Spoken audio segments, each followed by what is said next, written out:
Each week, the Bible as Literature podcast brings you in-depth discussion of the biblical text in a format short enough for your morning commute, but long enough to be substantive, posing difficult questions meant to keep you engaged. If you value this work, please consider donating as little as 25 cents per episode. That's just $1 per month. To learn more, please visit patreon.com/Bible. That's patreon.com/Bible. Thank you. Hi, this is Father Marc Boulos with the Bible as Literature podcast. Does it matter which book of the Bible you read or which testament it comes from? Where should beginners start? Are some of the books more important than others? What is the purpose of the New Testament? Is the concept of grace a new idea, or was it part of the story all along? How do the books of the Bible interact with each other or within the context of the Bible's storyline? Richard and I reflect on the continuity of the Bible and the importance of, well, jumping in head first. You're listening to the Bible as Literature.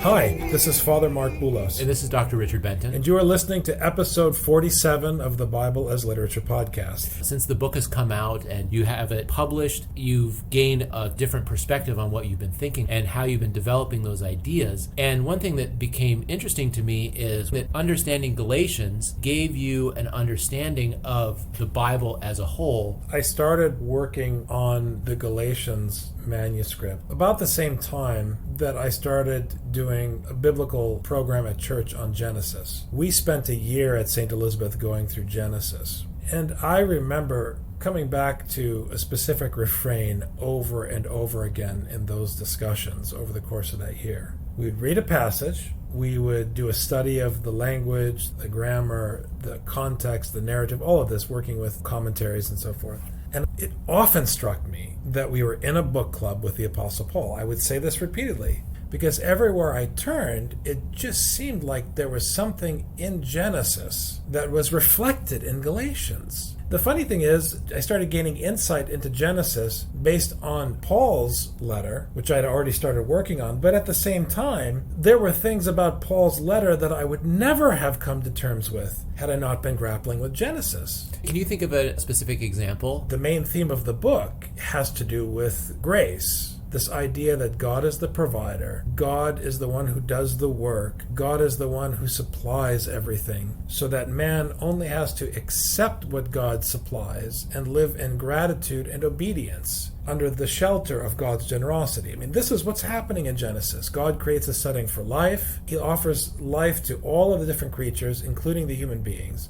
The human beings in Genesis aren't special. They're part of the community of creatures that were created to live. And this setting for life, the gift of life, all of it is just born out of God's generosity.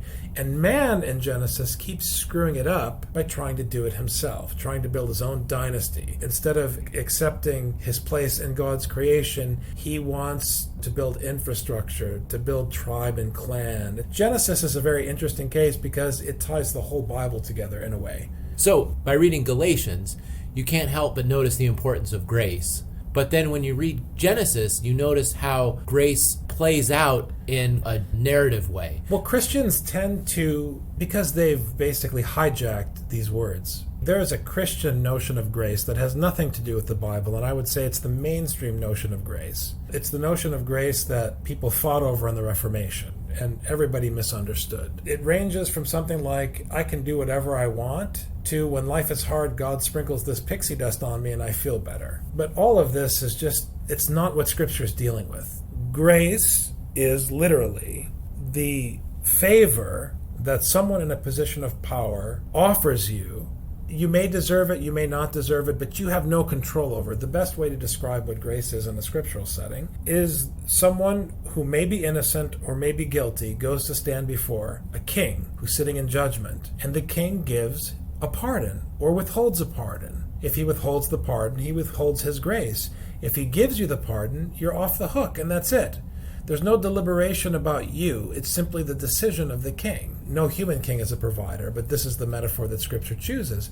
The king is the one who provides for his subjects, who supposedly provides life, who establishes the setting for life, the infrastructure and so forth. Once you understand that and you start reading the Older Testament, you begin to see that this idea of grace is not Paul's idea. It's not Jesus's idea in the gospel narratives. Mm-hmm. It's an idea that permeates the text from Genesis through Revelation. Over and over and over again, we have examples. I mentioned one Sunday where David, the shepherd, just a young boy, up against the champion of the Philistines, defeated him with a stone. This is not because David was clever. Anyone who thinks about it objectively can't help but compare it to the scene of a 12-year-old Palestinian boy swinging a stone at a tank. And everyone who sees a boy throwing a stone at a tank knows that it's a lost cause. It's an idiotic metaphor. So the fact that David, when he was a boy, defeated a champion just by throwing a stone at him tells you it wasn't David that defeated Goliath. It was the Lord that defeated Goliath, and David professes as much when he takes him down. But once David ceases to be a shepherd and becomes a king and wants to build his own dynasty and establish his own power, he gets entrapped in war without end, ad nauseum. I think this is an interesting... Grace, right? Grace versus man striving. That's the theme that I'm pointing at. Yeah, and I think this is really interesting, the way that you draw this parallel between themes in Genesis, themes in Galatians, and themes then in Samuel also. You started to notice these different appearances of the same theme, and then you started to draw them together and allow them to inform each other. So I think a lot of times Christians will read the New Testament and misunderstand how it functions. The point that you often make, that the Older Testament as opposed to the Old Testament, because you simply see them as telling one story that covers certain contours and certain themes. And grace is one of them. Galatians says something about grace, and Genesis says something about grace, but you have to read them in terms of each other. And in that way, a lot of times Christians think that, the Old Testament predicts Jesus and the New Testament is about Jesus, in very simplified terms, which I even hear. But that's not what it's doing, per se. It's trying to tell a whole story about grace. And you have to read the whole thing in order to understand truly what grace is. So yeah, like you're saying, the good feeling that comes with grace, or the sacrifice on the cross, that's grace. But there is no grace on the cross if you don't know grace to Abraham, where he received a son. Well, no, they talk about grace the way George Lucas talks about the Force in Star Wars. Sometimes I hear people using this terminology, and I keep waiting for someone to take out a lightsaber. They deal with it as though it's some kind of magical mystery substance or force or I don't know what. It's not. It's practical. The point of grace and its function in Scripture, its systematic function, is to put the human being in a specific frame of mind so that they understand that they are completely dependent on God for everything. They deserve nothing, and they live by His grace. I love the old Anglo-Saxon expression, "There but for the grace of God go I," because it captures correctly the humility that grace is trying to produce in us, so that not only would we not judge others, but we ourselves would be open to instruction. That's the key. And when human beings assert power, on the one hand, it creates conflict and suffering and is antithetical to the fellowship of humanity and love, but it also prevents us from being in the frame of mind to actually hear what Scripture is saying. You can't receive instruction when you're building yourself up. So this is why Scripture is so harsh in its critique, systematically. I mean, the prophets are ruthless. They make Paul look very gentle comparatively. They keep attacking the ego of the hearer. And the harder you try in the Older Testament to prove that you can pass the bar with the prophets, or for that matter in the historical writings, because you have people failing all over the place in the historical writings, the harder you push to pass the bar, the more, if you're honest with yourself, when faced with the judgment of the text, you fail. So all Paul is doing is saying, look, you still don't get it. You fail. And you have to fail, and I'm going to keep hitting you over the head with this judgment until you accept your failure, so that you can then enjoy the fact that despite your failure, God is still offering you an opportunity to live in fellowship. This is, to me, key. And people struggle with this because in the Older Testament, they think of all these people as heroes and champions and so forth, because everyone's a Hellenist. They want champions and heroes and gods and goddesses. But that's not how Scripture functions. Everyone in Scripture is an anti-hero. Even God, who technically is the only protagonist in the entire story, loses in the addendum that we call the New Testament. And, by the way, the fact that he lost in the New Testament is not something new. Because anybody who reads the story of God and his mercy towards Israel and how Israel treats him would think that God was nuts for sticking with Israel. So it's a counter-narrative, it's a counter-system, and it's integrated. For me, what was really exciting about this particular project is that in reading Galatians, I read the whole Bible, and in reading the whole Bible, I'm reading Galatians. Now, that's not to say that each book doesn't have different facets that deserve detailed exploration in their own right. But we can't fall in the trap of disassembling the canonical totality. Right. It's important that in reading Galatians, you're reading the whole Bible. In reading the whole Bible, you're reading Galatians. But you can't read Galatians instead of the whole Bible, and you can't read the rest of the Bible instead of Galatians. Correct. It all informs each other. It informs each other, but what's interesting is that I began by hitting it hard with Galatians for several years.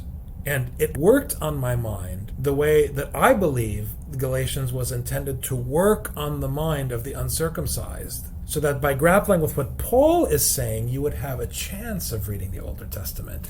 It's an invitation to a banquet, but the banquet is the Pentateuch, which is why I go nuts when people carry around these little pocket Bibles with the Psalms and the New Testament. It's not a Bible. I don't know what it is if it doesn't have the entire tradition.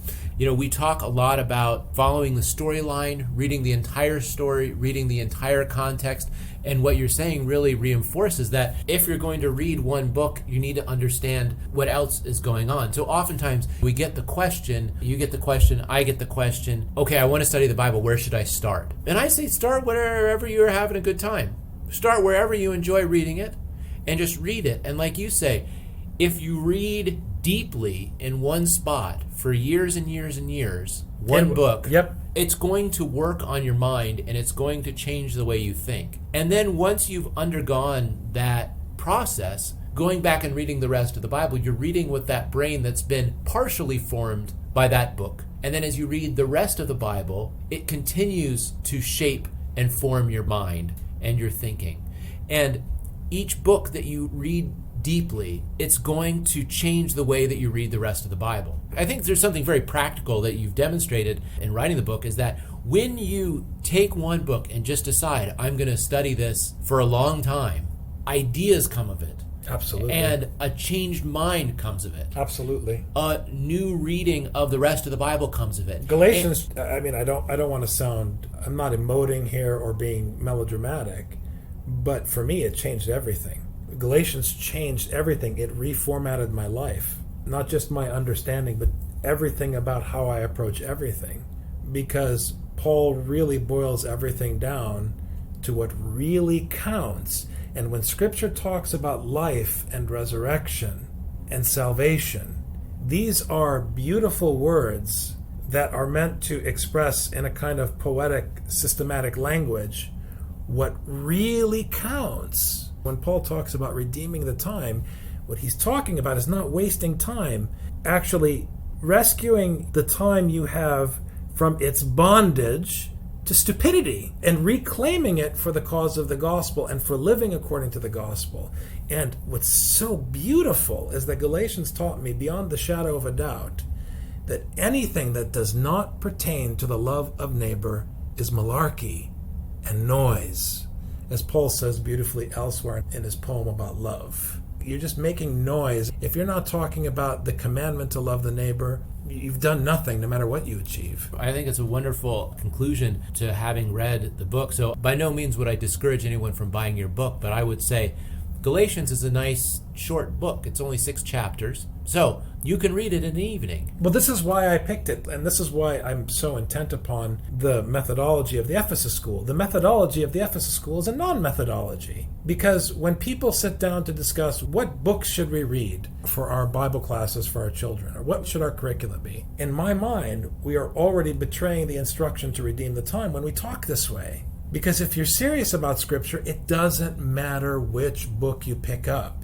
It does not matter. Just pick a book. There's no one book that you can teach adults or children or anyone in an education program that is more valuable than the other. Each book is valuable in its own right and integrates with the whole systematically. So the time you spend discussing what to read, you should spend reading. This is my point. I chose Galatians because at seminary, back in the days when we still thought of everything as being historical, like documentary history, it was identified as Paul's first letter. And scholars would say, and I disagree with them now because I think the whole thing is authentic as a construction, right? But scholars would say this is really authentically by Paul and so forth. So I was always drawn to Galatians, and we used to have a saying at school, that Galatians is the gospel, and so that's what got me on this track. But I could have started with Philemon. I probably even could have started with Ruth. It doesn't matter, because the way that Ruth deals with the Davidic dynasty, in and of itself, points to what Paul is doing with the Davidic dynasty in Galatians, what Matthew is doing with the Davidic dynasty in the opening chapter with the genealogy. In Samuel. It's all there. For those, as Jesus says again and again, who have ears to hear. But you don't develop ears to hear by picking and choosing. You just go. You just have to jump in the water, as I say in the book, and start swimming. And in the Bible, you're always swimming upstream. Right. And you don't get ears to hear by listening to a podcast either. No. So I just would recommend anyone who listens to this, if you miss a few episodes because you're reading Scripture, more power to you. I really think that the way that you really develop these ears, the way you develop the sight, the way that you, as you say, Father, join Apostle Paul's book club. The book club of the Apostle Paul. Maybe we'll rename the podcast. There you go. Is that you have to read. You have to spend the time reading. And so all of our wonderful listeners who comment on Facebook and who have talked to us personally and emailed us, all of this is wonderful. But for your sake, I hope that you, listener, are reading. Pick a book and read it, and keep reading it and read it again. Lent is now upon us. If there's something you want to do during Lent, pick a book and read it until Christmas. Just read it over and over again. Absolutely. Just keep doing it. If it's the Psalms, if it's Matthew, if it's Philemon, if it's First Chronicles, if it's Ezra, just pick a book and just keep reading it deeply.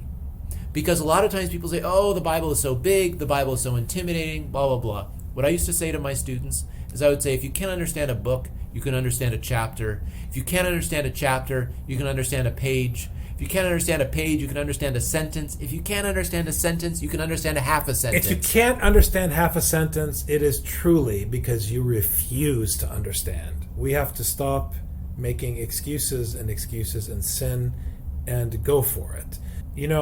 When I think about this podcast, I think often about the editor's introduction to the Chrysostom Bible Commentary series. In his introduction to the series, Father Paul Tarazi talks about continuing the work of John Chrysostom, and he talks within the context of the Antiochian school. He speaks of the function of the sermon and how the sermon is not adding to the reading, and he doesn't even say that the sermon is explaining the reading. The sermon, he argues, is nothing but an invitation to read the Bible. And in this sense, if this is how the Bible is Literature podcast functions, I myself would be very happy about what we're doing here. Well, thank you very much, Father. Your work is wonderful in that it invites all of us to go and read and study to the extent that any one of us is able. Thanks a lot. Take care. Thank you very much, Father.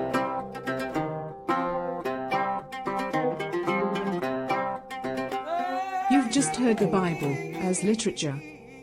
Thanks for listening.